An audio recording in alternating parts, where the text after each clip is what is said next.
So I was hot at 20, like super hot.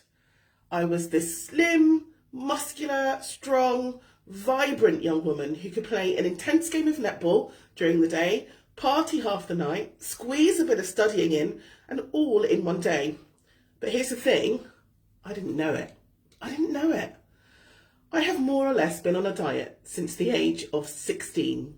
And I find it ironic that now, when I'm at my heaviest, I am the most comfortable in my skin.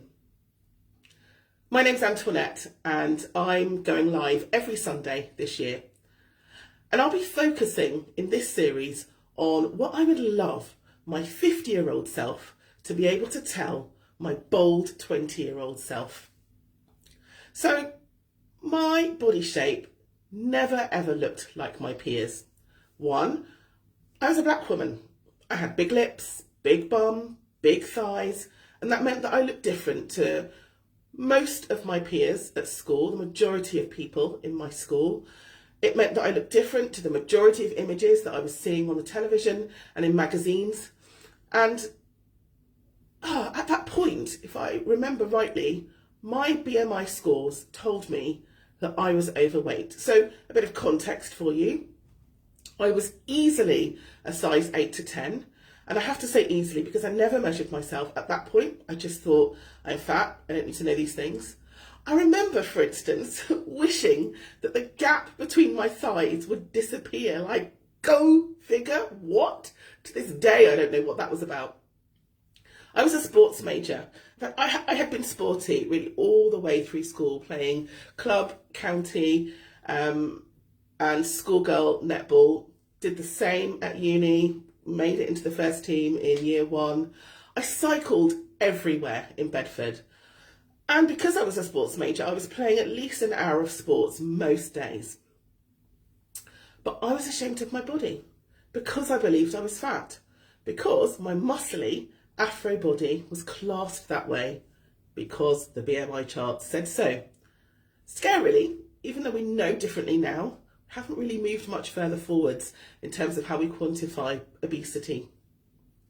So I went on every low-fat diet that was being touted, up to my excellent quotient. And for most of my 20s and 30s, my weight was my lament. Now, looking back, if I had known then what I realise now, I would have been walking naked down the high street. Okay, probably too drastic a statement, but I wouldn't have been drowning my frame in oversized clothes or hiding in blacks and beiges or indeed challenging my metabolism with low-fat, sweetener-laden foods. I wouldn't have felt less than the paler women around me, and I would have embraced with joy the assets that my Afro-Caribbean heritage blessed me with. And my mum, Joyce, was a great ally here. But not having grown up with her, it took quite a while for that message to sink through. I was reunited with her as a young adult, and my mum had a keen sense of fashion and style, and she could adjust anything by eye. But one of the biggest and delightful things about her was that she loved, loved, loved colour. And at that time, the bolder items in my wardrobe were all Joyce. Lime green hot pants, an orange trouser suit, and one of my favourites, a gold sequin dress that she hand sewed for my grad ball. All the things that I felt a little bit difficult to feel 100% comfy in at the time. Now, thankfully, this has changed now, and how I wish my mum was still alive, now that we're finally on the same page around colour and style. Now, my weight is a genuine concern now, but I no longer hide my body.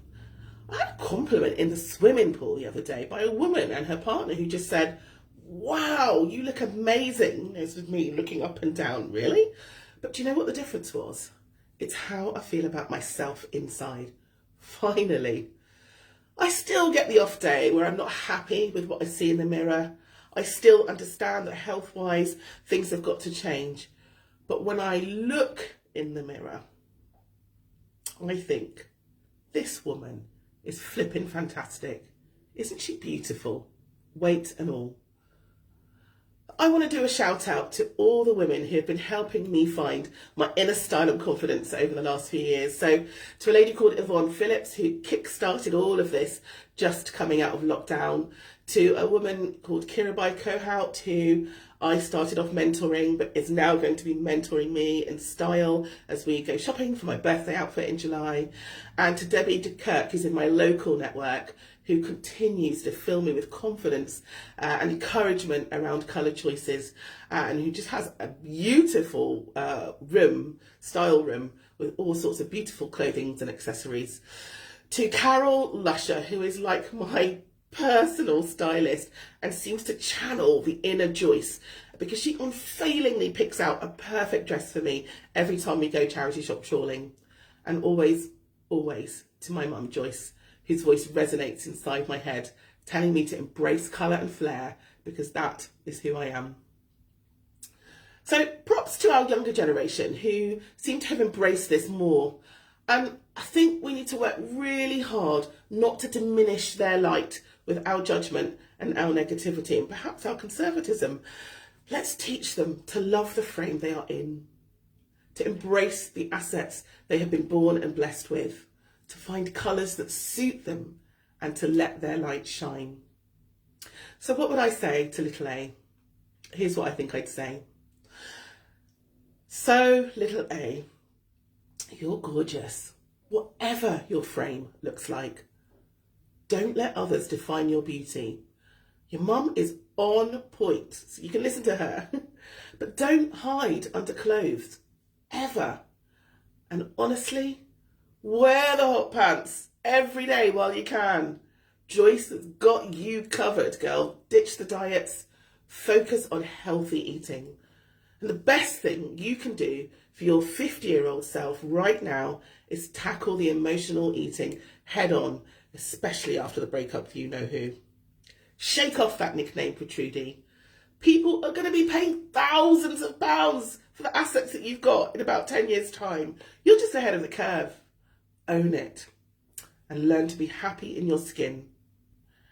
And finally, little A, any man, woman or child that brings you down because of how you look is not your friend. Walk away fast. You're powerful, little A. Be brave, be bold, be kind. Choose joy. Have a great week, everyone.